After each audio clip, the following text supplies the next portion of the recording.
Hello, my friends. Hello, and welcome once again to Stately Vaughan Manor, where Roger and I have returned. And Roger and I are doing two types of videos in one today. This is a Robert E. Howard show. It's the Robert E. Howard show because we are talking about a Robert E. Howard book. But this is also the premiere episode of Book of the Week, which is a series I'll be doing here on the channel once a week, hopefully, where I'll be talking about just a random book that's kind of cool. These are not bookshelf essentials, but they are, books that are just kind of cool. And the first book I'm going to be talking about for Book of the Week is this one. This is Shadow Kingdoms, The Weird Works of Robert E. Howard, Volume 1, which came out back in 2004. So this came out around the same time that the Del Rey editions of Robert E. Howard were coming out. The early 2000s were a cool time because Robert E. Howard started to get back into print. And we hadn't seen much of that for a while. So that was kind of cool. So this is from Wildside Press. Wildside Press is a small press. And so these are small press books. This is a series of books, The Weird Works of Robert E. Howard, that they published, that publish all of the weird stories, the horror and fantasy stories of Robert E. Howard that were published in the pulp magazines. So they were limited basically to stuff that was in the public domain. So they published the horror stories, they published the Conan stories that were in the public domain, which is most of them, but not all of them. They were able to publish a couple Kull stories. Most of the Kull stories were not published in the pulp magazines. They didn't get published until years after Robert E. Howard's death. So you only have a couple of those. And Solomon Kane is in here. Again, same thing, only the stories that were published in the pulp magazines. And it was an interesting set of books. I don't think all of them are really necessary to own if you're a Robert E. Howard fan, just because so many of these stories that were published in this series are published in other places. But you do find some stuff in these books, particularly in the earlier volumes, that are kind of hard to find elsewhere. And this is the very first volume of that series, Shadow Kingdoms. And it does have a nice introduction by Mark Finn, Two-Gun Musketeer, Robert E. Howard's Weird Tales, which is the introduction by Mark Finn. Mark Finn wrote probably the best biography of Robert E. Howard, Blood and Thunder, which is still available. I do recommend that book pretty highly. He wrote the introduction. The other introductions in the series were pretty good from what I remember. I think Joe R. Lansdale did the introduction to one of them, maybe volume 2, I can't remember. I have all of these on the Kindle, I think. I think they're still available as ebooks. You could still find them in hardcover, although they're a little bit harder to find. I think there was a paperback edition as well. But I don't have all of them as physical books. I have the earlier ones. And this one is probably my favorite. It's got some interesting stuff in here. Most importantly, probably, it has his first published story in here, Spear and Fang. Spear and Fang, from Weird Tales, July 1925. That's important, not because it's such a great story. It's not a particularly great Robert E. Howard story, but it is his first professionally published story. The first story of his that showed up in the pulp magazines in Weird Tales. A story of cavemen.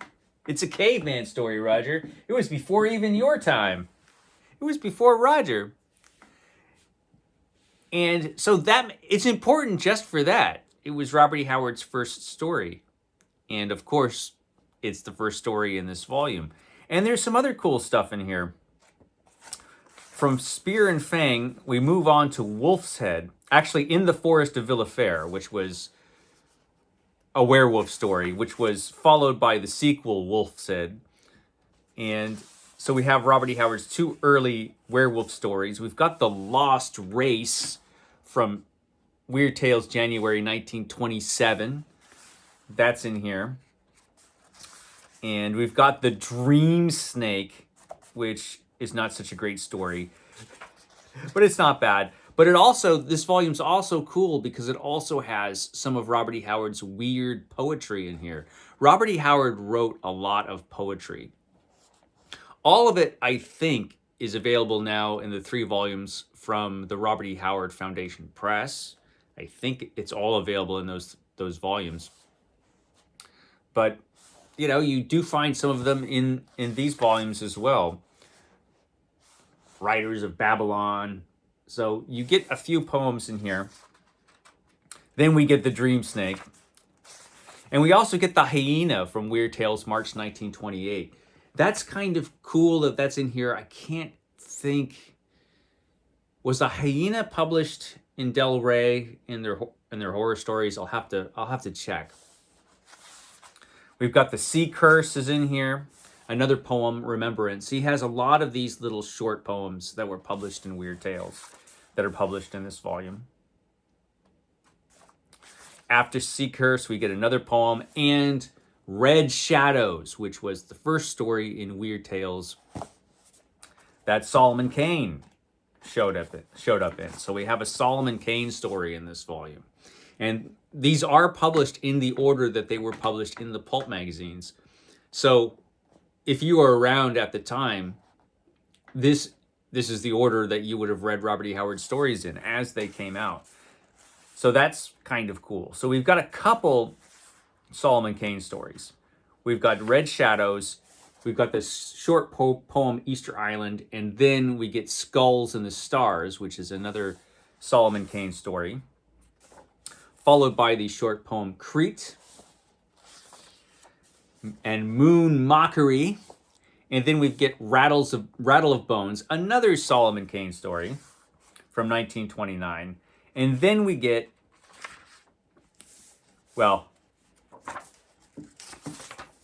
Forbidden Magic,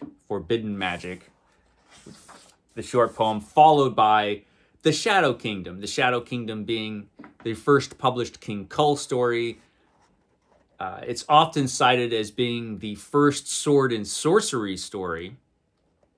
And as I've said, I'm not sure that it can really be called that, but many people refer to it as such.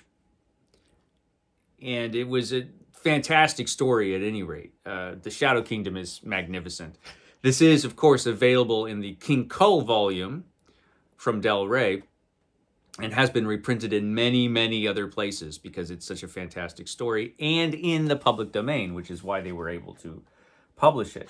Followed by the short story, The Mirrors of Tuzan Thune, another King Kull story. And that closes out the volume. And then we have, I forget how long this series went on. Went on for a few volumes, maybe 10, I can't remember. But it's a nice book, and I actually do recommend, if you ever find this lying around, pick it up, just because a couple of these stories are kind of hard to find. In particular, the first story, Spear and Fang, which, like I said, is not such a great story, but it is the first. The first professionally published story from Robert E. Howard. And so this volume's worth it just for that.